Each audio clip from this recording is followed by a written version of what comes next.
शकत होता. तुमचं बोलणं झालेलं आहे, आता दुसऱ्या सदस्याने बोलू द्या. महापौर मॅडम, पहिली गोष्ट आहे, हा अभिनंदनचा प्रस्ताव आहे हॉस्पिटलचा नाही. दुसरी गोष्ट हा की सन्माननीय सदस्य कोणी सुद्धा हा कुठल्या प्रभागातला उल्लेख नाही आहे, कारण हा विरोधी पक्ष त्यांनी जे टाकलं ना चुकीचं, ती दुरुस्ती मी विनंती केली, त्याच्यामुळे तो प्रभागात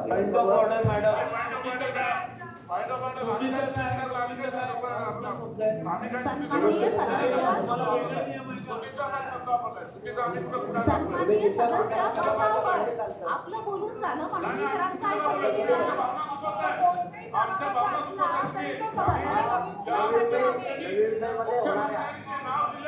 त्या धर्मगुरूची पण तुम्ही भावना दुखत आहे, शीख धर्माच्या पण भावना दुखत आहे. सन्माननीय सदस्य विषयाला भावना दुखत आहे तुम्ही. सन्माननीय सदस्य तुम्ही विषयाला आम्ही फक्त एवढंच बोललो तुम्हाला, त्यांनी जी सूचना दिली तुम्ही फक्त माहिती मागून द्या मुख्यमंत्र्यांना. विषय तिथं संपला होता, पण त्याच्यावर अजून काय पॉईंट मला घ्यायची गरज होती. महापौर मॅडम, अध्यक्ष महोदय, अध्यक्ष महोदय, एकच मिनिट.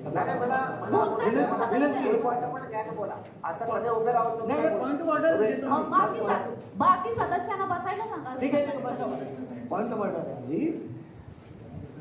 सन्माननीय महापौर महोदय, सन्माननीय उपमहापौर, पॉईंट ऑफ ऑर्डर कशासाठी साहेब सांगा. माझ्यावर घेतलं ना पॉईंट ऑफ ऑर्डर.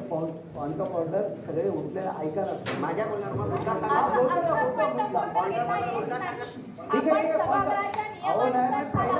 मॅडम तुम्ही बसा, तुम्ही बोलू नका ना मॅडम.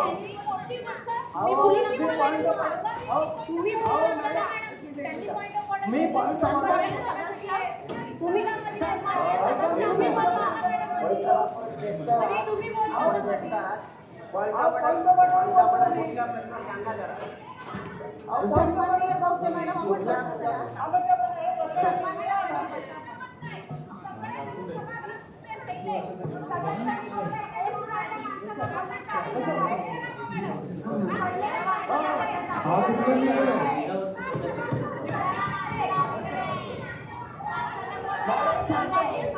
आपण बोलू शकत नाही.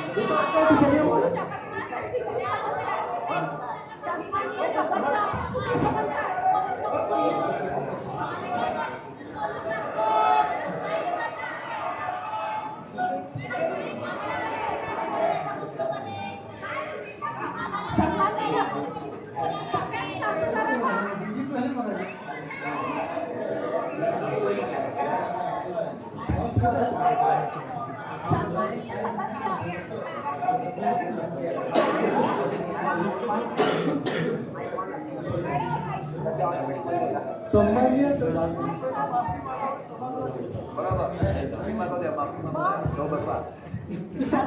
सन्माननीय सदस्यांना माझी विनंती आहे, सभागृहाची शिस्त पाळा, सगळ्यांनी खाली बसा.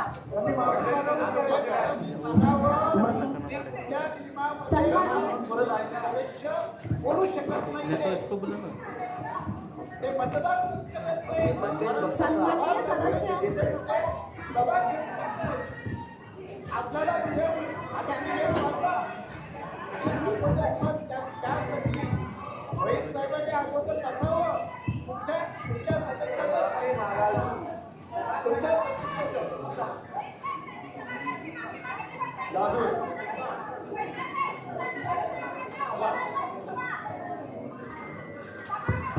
आमच्या सदस्याचा अपमान केलाय.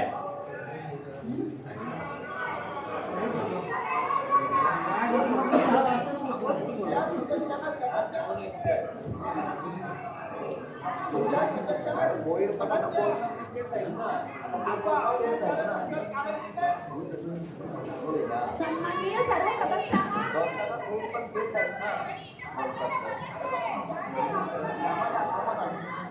नियम जे आहेत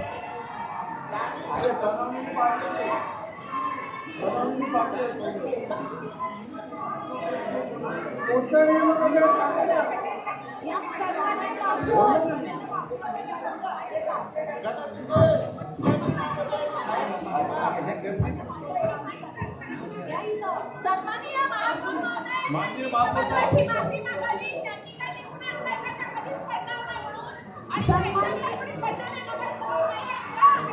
सन्माननीय सर्व सदस्य खाली बसा.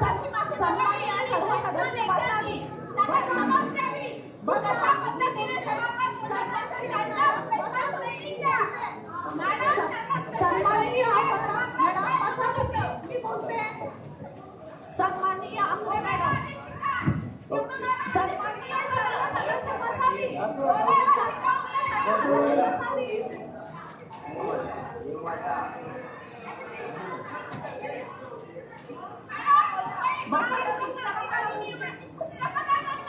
सन्माननीय सदस्य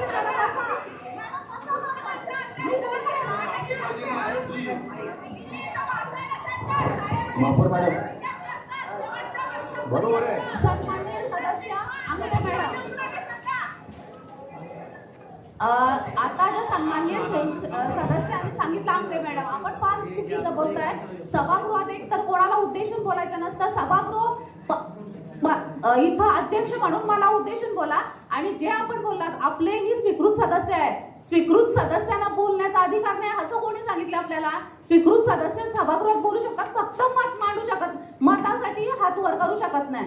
आपण पहिल्यांदाच या सभागृहात आहोत बहुतेक. आपण ते नियम वाचा आणि त्याच्यानंतर बोला. आता आपण जे बोललात सदस्यांना उभे राहून माफी मागा त्यांची. मॅडम, सगळ्यात पहिली गोष्ट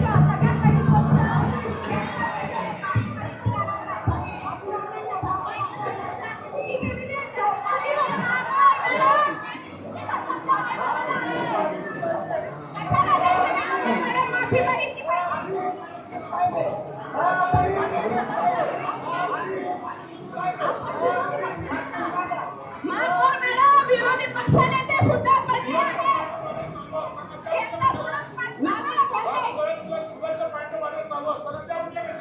सन्माननीय सदस्य गौतम मॅडम